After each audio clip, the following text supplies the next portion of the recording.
इस्लामी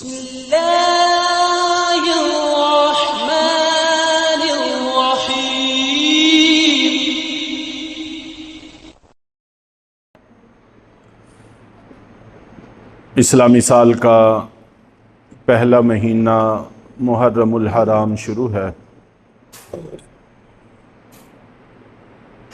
10 मुहर्रमुल हराम को सैयदना हुसैन रज़ी अल्लाह ताला अन्हु और आपके ख़ानदान के बहुत सारे लोग शहीद किए गए। उम्मत मुस्लिमा के लिए ये एक बड़ा सानेहा था। 10 मुहर्रमुल हराम को जैसे ये एक बहुत बड़ा सानेहा पेश आया, इसी तरह 10 मुहर्रमुल हराम को और भी बड़े बड़े वाक़यात पेश आए हैं। उनमें से एक वाक़या जिसको नबी पाक सल्लल्लाहु अलैहि वसल्लम ने ज़िक्र फरमाया वो ये है कि अल्लाह रब्बुल इज़्ज़त ने हज़रत मूसा अलैहिस्सलातु वस्सलाम और बनी इसराइल को फ़िरौन और उनके लश्कर से नजात अता फरमाई थी, जिसकी वजह से यहूदी लोग इज़हार तशक्कुर के तौर पर इस दिन का रोज़ा रखते थे। जब नबी पाक सल्लल्लाहु अलैहि वसल्लम मदीना मुनव्वरा तशरीफ़ लाए तो यहूद इस दिन का रोज़ा रखा करते थे और आप नबी पाक सल्लल्लाहु अलैहि वसल्लम ने इरशाद फरमाया कि हम ज़्यादा हक़ रखते हैं कि मूसा अलैहिस्सलातु वस्सलाम की इस खुशी को महसूस करें और इस दिन रोज़ा रखें।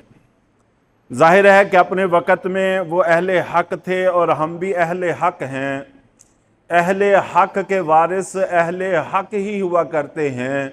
ज़ुबानी जमा खर्च से कोई किसी का वारिस नहीं बनता होता।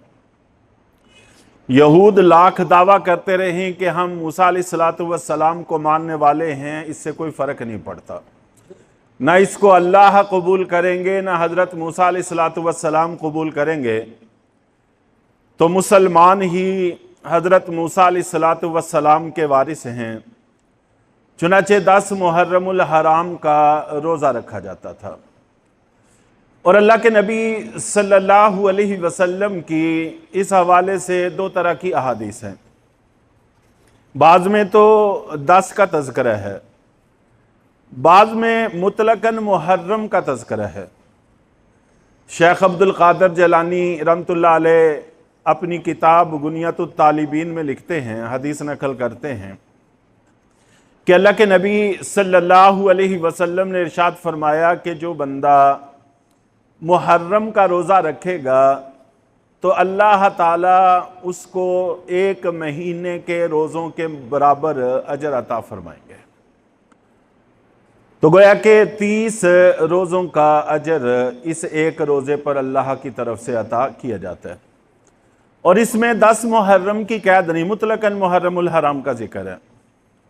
तो ऐन मुमकिन है कि मुहर्रमुल हराम के किसी भी दिन रोज़ा रखा जाए तो उस पर इतना अजर मिलता हो, और जब बाकी दिनों पर इतना अजर मिलता है तो 10 मुहर्रमुल हराम पे इससे भी ज़्यादा अल्लाह अता फरमाएंगे। और एक हदीस में यह भी है कि अल्लाह के नबी सल्लल्लाहु अलैहि वसल्लम ने इरशाद फरमाया कि रमज़ान के बाद सबसे ज़्यादा अजर मुहर्रम के रोज़े का है। मुहर्रमुल हराम में, और वैसे भी ये मोहतरम महीनों में शुमार होता है, शुरू से ही मोहतरम महीनों में शुमार होता चला आया है। और नबी पाक सल्लल्लाहु अलैहि वसल्लम के दुनिया से रुखसत होने के 1 साल पहले का इरशाद है कि आपने फरमाया कि यहूद भी 10 मुहर्रम का रोज़ा रखते हैं और हम भी 10 मुहर्रम का रोज़ा रखते हैं। अगर आइंदा साल ज़िंदगी ने वफ़ा की तो हम 2 दिन का रोज़ा रखेंगे। 10 के साथ या 9 का इजाफा करेंगे या 11 का इजाफा करेंगे, 9 10 या 10 11, ताकि यहूद के साथ मुशाबहत ख़त्म हो जाए, उनके साथ हमारी कोई मुशाबहत बाकी ना रहे। यानी दूसरी कौमों के मुशाबे नज़र आना, उनकी मुशाबहत इख्तियार करना, ये अल्लाह और अल्लाह के रसूल को इस हद तक नापसंद है कि रोज़े जैसी इबादत में भी मुशाबहत आपको पसंद नहीं है। लेकिन इस पर उलमा का इत्तिफाक है कि 2 दिन का रोज़ा ज़रूरी नहीं है। अच्छी बात है, पसंदीदा अमल है। अगर कोई सिर्फ 10 मुहर्रम का रोज़ा रख ले तो उसके ज़िम्मा भी कोई गुनाह नहीं है। अल्लाह के नबी सल्लल्लाहु अलैहि वसल्लम ने जो अल्फाज इरशाद फरमाए, उनका तकाजा यही है कि हम उनसे फ़र्क करेंगे। लेकिन अगर कोई आदमी साबका तरतीब के मुताबिक एक भी रोज़ा रख ले तो उस पर कोई गुनाह नहीं है। लेकिन बेहतर है कि वो 2 दिन के रोज़े रखे, 9 10 का या 10 11 का। एक तो इस बात का हमें ख्याल रखना चाहिए, ये हमारे अमल से मुताल्लक चीज़ है, इसलिए मैंने पहले इसका इजहार मुनासिब समझा कि 10 मुहर्रमुल हराम को अगर आसानी से मुमकिन हो और इसी तरह 9 को या 11 को रोज़ा रख सकें तो इसकी कोशिश कर लेनी चाहिए। छुट्टी का मौका भी होता है और बाहर अंदर जाने आने का भी कोई ज़्यादा काम नहीं होता, तो आसानी से इसका तहम्मुल हो सकता है। और 10 मुहर्रमुल हराम के हवाले से दूसरी अहम बात जो हमारे अमल से मुताल्लक है और हमारे फ़ायदे की है, वो ये है कि अल्लाह के नबी सल्लल्लाहु अलैहि वसल्लम ने इरशाद फरमाया कि जो शख्स 10 मुहर्रमुल हराम को अपने ऊपर और अपने अहले खाना पर वुसअत करता है तो अल्लाह ताला उसको पूरा साल वुसअत अता फरमाते हैं। ये हमारे फ़ायदे की चीज़ है कि अगर आम रूटीन में घर में दाल पकती है, उस दिन सब्ज़ी का अहतमाम कर लिया जाए। अगर सब्ज़ी पकती है तो गोश्त का अहतमाम कर लिया जाए। यानी आम तरतीब से थोड़ा सा बेहतर करने की कोशिश कर लेनी चाहिए। अपने ऊपर भी, अपने बीवी बच्चों पर भी, घर के अफराद पर भी अगर वुसअत की जाए तो अल्लाह ताला पूरा साल इसकी बरकत से माला माल फरमाते हैं। 10 मुहर्रमुल हराम को और भी बहुत सारे वाक़यात का तज़किरा मिलता है और फ़िरौन की हलाकत ख़ास तौर पर और उसके पूरे लश्कर की हलाकत और फ़िरौन की बका, इस पर इंशाअल्लाहुल अज़ीज़ इसी सिलसिले में किसी दिन जुमे में तफसीलात अर्ज़ करने की कोशिश की जाएगी। सैयदना हुसैन रज़ी अल्लाह ताला अन्हु आप जानते हैं कि अल्लाह के नबी सल्लल्लाहु अलैहि वसल्लम के नवासे हैं। नवासे आपके और भी हैं। सबसे बड़े नवासे हज़रत अली रज़ी अल्लाह ताला अन्हु हैं जो हज़रत ज़ैनब रज़ी अल्लाह ताला अन्हा के बेटे हैं और हज़रत अबुल आस रज़ी अल्लाह ताला अन्हु के बेटे हैं। हज़रत ज़ैनब रज़ी अल्लाह ताला अन्हा नबी पाक सल्लल्लाहु अलैहि वसल्लम की सबसे बड़ी बेटी हैं। उनसे अल्लाह रब्बुल इज़्ज़त ने उनको एक बेटा अता फरमाया, हज़रत अली रज़ी अल्लाह ताला अन्हु। और फ़तह मक्का के मौका पर जो तज़किरा आता है कि बुत तोड़ने में हज़रत अली रज़ी अल्लाह ताला अन्हु नबी पाक सल्लल्लाहु अलैहि वसल्लम के साथ शरीक थे, उनसे मुराद यही हज़रत अली हैं जो नबी पाक सल्लल्लाहु अलैहि वसल्लम के नवासे हैं। हज़रत अली इब्ने अबी तालिब रज़ी अल्लाह ताला अन्हु इससे मुराद नहीं है। उस वक़्त बुतों को तोड़ने में आपके नवासे आपके साथ शरीक थे, ये सबसे बड़े थे। और इसी तरह इनकी बहन नवासी नबी पाक सल्लल्लाहु अलैहि वसल्लम की उमामा। और ये जो कंधों पे नमाज के दौरान बैठने और अल्लाह के नबी सल्लल्लाहु अलैहि वसल्लम के कंधों पर बिठाकर नमाज में खड़े होने के वाक़यात हैं, वो ज़्यादातर इन्हीं के उमामा रज़ी अल्लाह ताला अन्हा से मुताल्लिक़ हैं। ये नवासा और नवासी आपके सबसे बड़े हैं। और इनके अलावा हज़रत हसन व हुसैन रज़ी अल्लाह ताला अन्हो ये भी आपके नवासे हैं, लेकिन प्यार इनसे ज़्यादा था। हज़रत हसन और हज़रत हुसैन रज़ी अल्लाह ताला अन्हुमा से प्यार ज़्यादा था।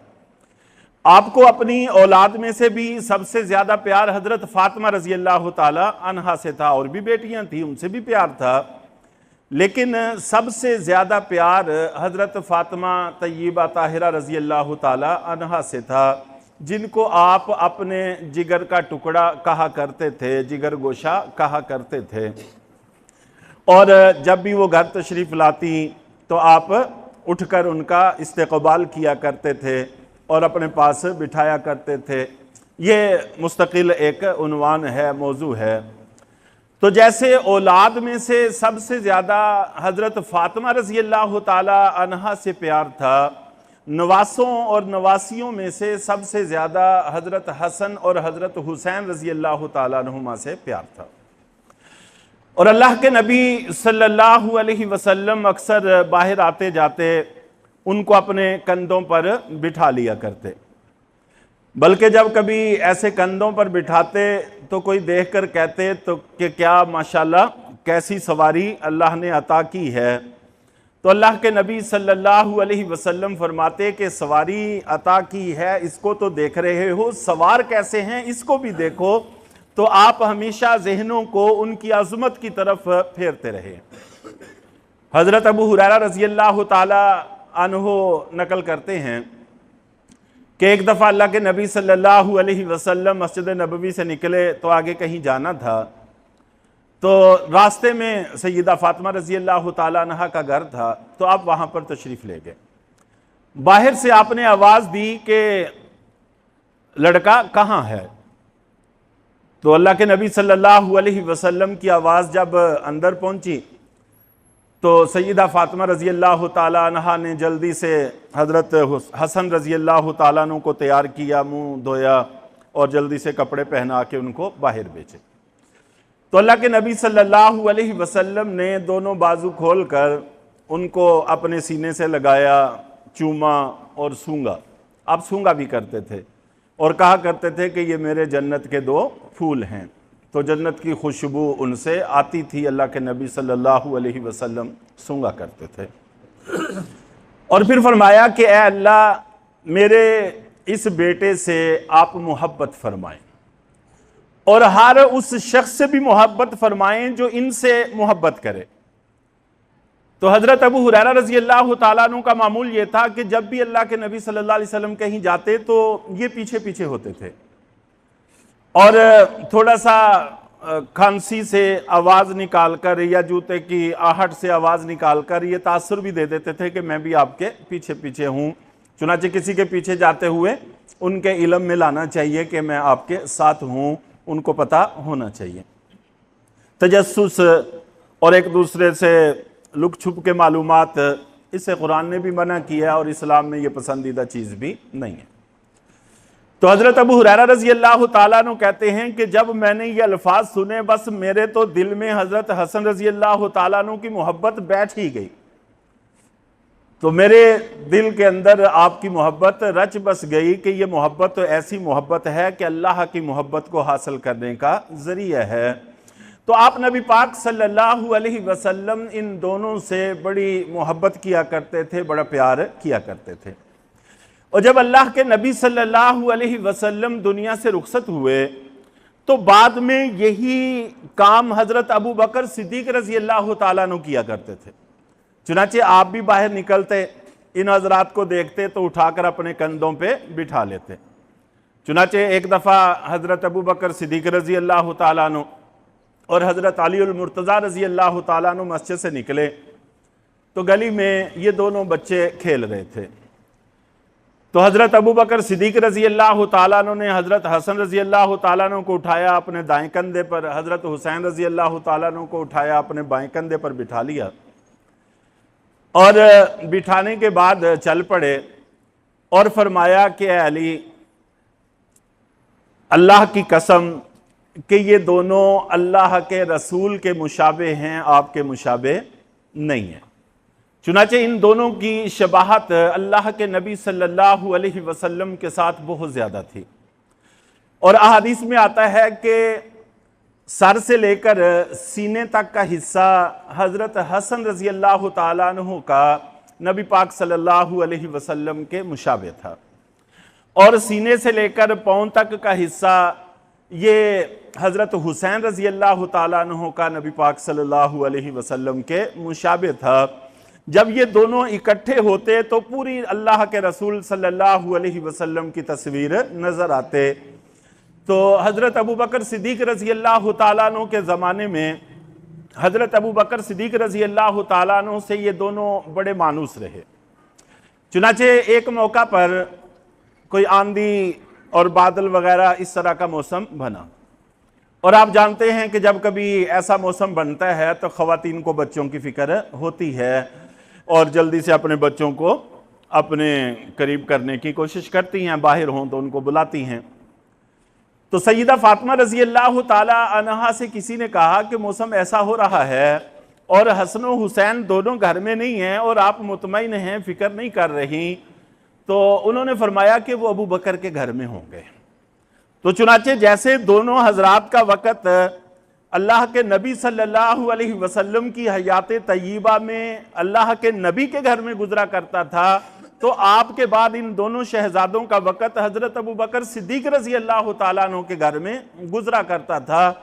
तो जैसे वालिदैन अल्लाह के नबी के घर में होने पर बिल्कुल मुतमईन होते थे, तो इस घर में होने पर भी उनको किसी तरह का कोई तरद्दुद नहीं होता था कि वह महफूज हैं, कोई मसला नहीं है। हज़रत अबू बकर सिद्दीक़ रज़ी अल्लाह ताला अन्हु के साथ और इस घराने के साथ ये दोनों शहजादे बड़े मानूस रहे। और हज़रत उमर फ़ारूक रज़ी अल्लाह ताला अन्हु के ज़माने में हज़रत उमर रज़ी अल्लाह ताला अन्हु भी इनसे बड़ी मोहब्बत किया करते थे। चुनाचे हज़रत उमर रज़ी अल्लाह ताला अन्हु ने वज़ाइफ मुकर्रर फरमाए। जब आप खलीफा बने तो आपने बैतुल माल से वज़ाइफ मुकर्रर किए। हज़रत अबू बकर सिद्दीक़ रज़ी अल्लाह ताला अन्हु और हज़रत उमर रज़ी अल्लाह ताला अन्हु की दोनों की सोच वज़ाइफ के हवाले से थोड़ी मुख्तलिफ थी। हज़रत अबू बकर सिद्दीक़ रज़ी अल्लाह ताला अन्हु मसावात के कायल थे। चुनाचे हज़रत अबू बकर से लेकर आम छोटे मजदूर आदमी तक सबका वजीफ़ा एक था, उनकी ज़रूरत के मुताबिक। जिसके बच्चे ज़्यादा हैं उसका ज़्यादा, जिसके बच्चे कम हैं उसका कम। उसमें यह नहीं देखा जाता था कि कौन बड़ा है कौन छोटा है, किसका रुतबा क्या है किसका रुतबा क्या है। रुतबों के एतबार से वो तकसीम के कायल नहीं थे, वो सब मुसलमानों को मसावी समझा करते थे। और हज़रत उमर रज़ी अल्लाह ताला अन्हु दर्जा बंदी के कायल थे। तो जब तक हज़रत अबू बकर सिद्दीक़ रज़ी अल्लाह ताला अन्हु की खिलाफत रही, वो अपनी राय पर अमल करते रहे। जब हज़रत उमर रज़ी अल्लाह ताला अन्हु का ज़माना आया तो इन्होंने फिर तकसीम कार शुरू की। वो आज तक राइज है। तो किसी का इतना ग्रेड है, किसी का इतना ग्रेड है, वो जो तनख्वाहों के एतबार से मुलाजिमीन का होता है, तो वो सारे हज़रत उमर रज़ी अल्लाह ताला अन्हु ने शुरू फरमाए। तो सबसे ज़्यादा वजीफ़ा मुकर्रर किया अस्सहाबे बदर का 5000 दिरहम। 5000 दिरहम समझ लें कि आज के एतबार से वो 50 लाख रुपया बनता है, सालाना होता था। तो 50 लाख का मतलब ये है कि महीने में 4 लाख से ऊपर, और अगर किसी को महीना 4 लाख मिल जाए तो उसकी ज़रूरत के लिए बहुत काफ़ी है। तो खुले मुकर्रर होते थे।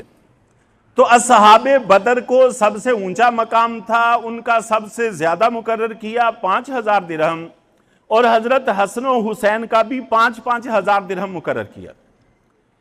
और ख़ुद अपने बेटे हज़रत अब्दुल्ला रज़ी अल्लाह ताला अन्हु जो बदरी नहीं थे, उनका कम मुकर्रर किया। तो हज़रत अब्दुल्ला ने आकर अपने वालिद से शिकायत की। इन हजरात को गरज दुनिया से नहीं थी, लेकिन अपने वालिद की नज़र में वो मकाम ना होना, इससे थोड़ा सा दिल पर असर हुआ। तो आकर अर्ज़ किया कि अब्बा जान, मैं जंगों में भी जाता हूँ, वो मुझसे छोटे हैं, वो अभी जंगों में भी नहीं जाते, तो आपने उनका सहाबे बदर के बराबर रखा है और मेरा उससे बहुत कम है। तो हज़रत उमर रज़ी अल्लाह ताला अन्हु ने बरमला फरमाया कि तेरे बाप का रुतबा उसके बाप से कम है और तेरी माँ का मकाम उसकी माँ से कम है, और वो तेरे बाप की बनिस्बत अल्लाह के नबी को ज़्यादा महबूब थे। तो गोया कि हज़रत उमर रज़ी अल्लाह ताला अन्हु सारी तक़सीम कार इस बुनियाद पर रखते थे कि अल्लाह के नबी सल्लल्लाहु अलैहि वसल्लम की नज़र में इनका क्या रुतबा और क्या मकाम है। तो हज़रत उमर रज़ी अल्लाह ताला अन्हु भी अपने पूरा ज़माना खिलाफत में इनसे बड़ी मोहब्बत और प्यार करते रहे। और इस तरह के आगे हज़रत उस्मान गनी रज़ी अल्लाह ताला अन्हु की हयात में भी वाक़यात, हज़रत अली रज़ी अल्लाह ताला अन्हु की हयात में भी बहुत सारे वाक़यात हैं। मदीना मुनव्वरा में रहे और मदीना मुनव्वरा में ही इन्होंने सारा वक़्त गुजारा। जब हज़रत अली रज़ी अल्लाह ताला अन्हु ने अपनी खिलाफत को मुंतकिल किया तो फिर ये हज़रात भी वहाँ से हज़रत अली रज़ी अल्लाह ताला अन्हु के साथ मुंतकिल हो गए। तो अल्लाह ताला हमें इन हस्तियों के नक्श कदम पर चलने की तौफ़ीक़ अता फ़रमाए।